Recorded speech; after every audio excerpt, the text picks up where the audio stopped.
উৎসব এ নিয়ে আরো বিস্তারিত জানাতে আমাদের সাথে যুক্ত হয়েছেন সহকর্মী কাজী মাহফুজ।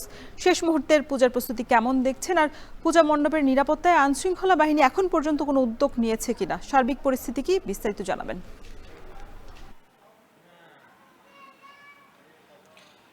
হিন্দু ধর্মাবলম্বীদের সবচেয়ে বড় ধর্মীয় উৎসব হচ্ছে শারদীয় দুর্গাপূজা। এই শারদীয় দুর্গাপূজাকে কেন্দ্র করে চট্টগ্রাম নগরের যে পূজা মণ্ডপগুলো রয়েছে সেখানে আমরা দেখতে পাচ্ছি শেষ মুহূর্তের প্রস্তুতি চলছে। এই মুহূর্তে আমরা যে দৃশ্যটি দেখতে পাচ্ছি নগরীর কাতালগঞ্জে এসে, সেটি হচ্ছে প্রতিমা তৈরির কাজ একেবারে শেষ পর্যায়ে। এই মুহূর্তে রং তুলির আঁচড়ে প্রতিমাগুলোকে অনেকটা জীবন্ত করার চেষ্টা করছে প্রতিমা শিল্পীরা, মৃৎশিল্পীরা। চট্টগ্রাম এই নগরীতে এবার 292টি পূজা মণ্ডপে শারদীয় দুর্গাপূজা অনুষ্ঠিত হবে। এর বাইরে আমরা যতটুকু জানতে পেরেছি, চট্টগ্রাম নগরের বাইরে অর্থাৎ 15টি উপজেলায় প্রায় 2000 পূজা মণ্ডপে শারদীয় দুর্গাপূজা অনুষ্ঠিত হবে। সেই হিসেবেই আমরা দেখেছি 1 মাস আগে থেকেই প্রতিমা শিল্পীরা প্রতিমা তৈরির কাজগুলো শুরু করেছে।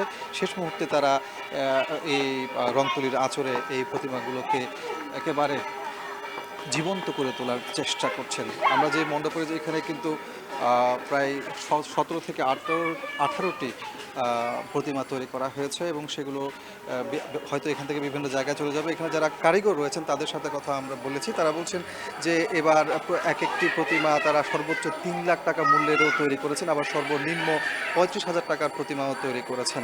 তবে গতবারের চাইতে এবার প্রতিমা বেচা বিক্রিতে খানিকটা ভাটা পড়েছে তারা বলছেন।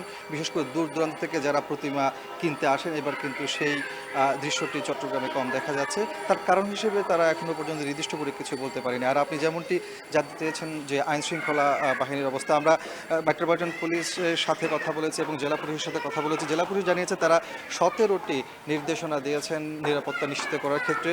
সেই জায়গাতে মেট্রোপলিটন পুলিশের পক্ষ থেকে সব ধরনের প্রস্তুতি নেওয়া হয়েছে যাতে নির্বিঘ্নে হিন্দু ধর্মাবলম্বীরা তাদের এই সবচেয়ে বড় ধর্মীয় উৎসব শারদীয় দুর্গাপূজা উদযাপন করতে পারে। তারা আমাদেরকে জানিয়েছেন যে প্রত্যেকটি পূজা মণ্ডপে কিন্তু সিসি ক্যামেরা স্থাপন করা হচ্ছে। একই সাথে মণ্ডপগুলোতে তারা পূজা যারা আয়োজন করছেন তাদের ব্যবস্থাপনায় নিজস্ব স্বেচ্ছাসেবক দল কাজ করবেন এবং আনসার পুলিশের বিশেষ টিমও কিন্তু এই পূজা মণ্ডপগুলোতে কাজ করবেন। নিশ্ছিদ্র নিরাপত্তা ব্যবস্থা নিশ্চিত করা হচ্ছে যাতে কোনো ধরনের সমস্যা তৈরি না হয়। তো এই ছিল আমার কাছে চট্টগ্রামের কাতালগঞ্জ থেকে প্রতিমা তৈরি এবং পূজা মণ্ডপ তৈরির সবশেষ তথ্য।